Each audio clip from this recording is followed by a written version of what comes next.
अस्सलाम वालेकुम जी। मैं हूँ उर्वा और आप देख रहे हैं ice and spice YouTube channel. आज आपके साथ शेयर करूँगी कश्मीरी चाय बनाने का तरीका। बेहतरीन तरीके से हम इसे बनाकर तैयार करेंगे, तो रेसिपी को आखिर तक ज़रूर वॉच कीजिएगा और इसे अपने फ्रेंड्स और फैमिली के साथ भी ज़रूर शेयर कीजिएगा। सब्सक्राइब करें ice and spice YouTube channel को, साथ में घंटी का बटन प्रेस करके ऑल पे क्लिक करें और पाएँ डेली अपडेट। तो बिस्मिल्लाह करके रेसिपी स्टार्ट करते हैं। यहाँ पर एक चाय का सॉस पैन लेंगे और उसमें डालेंगे 4 कप पानी के, और यहाँ पर मैंने लिए हैं 4 अदद हरी इलायची और 2 मैंने लिए हैं बादियान के फूल। जब आप देखें कि पानी में बॉईल आना स्टार्ट हो गया है, फिर आपने 2 खाने के चम्मच कश्मीरी चाय इसमें शामिल कर देनी है। ख्याल रहे आपने ये जो चाय है ये आपने अच्छी क्वालिटी की लेनी है, यानी कि पंसार की दुकान से जब आप जाएँ ना, तो आप उनसे कहिएगा कि किसी अच्छी क्वालिटी की दीजिएगा। मैंने जो इस्तेमाल की है वो मैं आपको दिखा रही हूँ।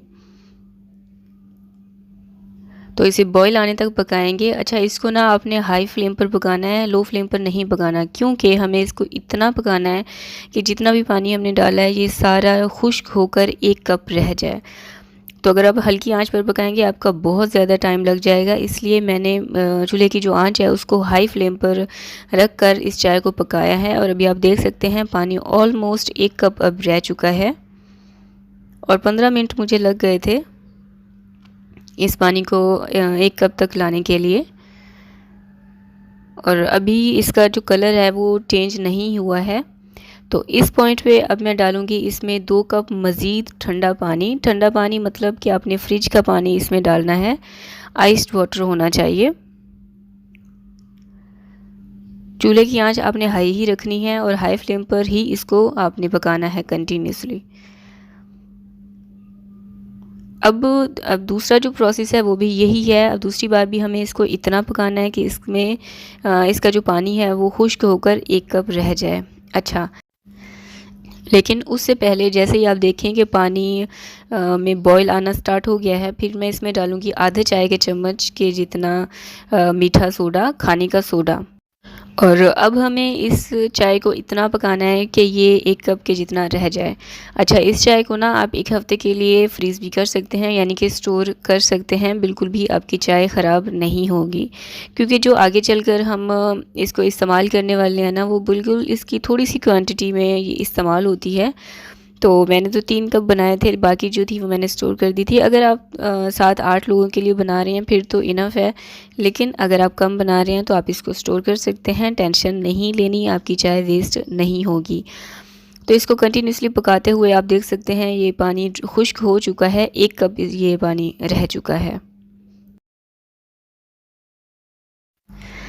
अब मैं इसको चूल्हे से उतार कर इसको स्ट्रेन कर लूँगी, यानी कि इसकी जो पत्ती है उसको मैं निकाल लूँगी और इसको स्ट्रेन करके साइड पर रख दूँगी।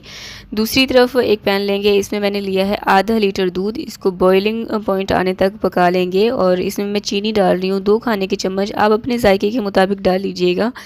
वैसे इस चाय में कम चीनी अच्छी नहीं लगती है। दूध को अच्छे से आपने बॉईल कर लेना है और इस चाय में पानी का इस्तेमाल भी नहीं होता है, सिर्फ़ और सिर्फ दूध के साथ इस पत्ती को चाय को सर्व किया जाता है और ये चाय गाढ़ी ही अच्छी लगती है।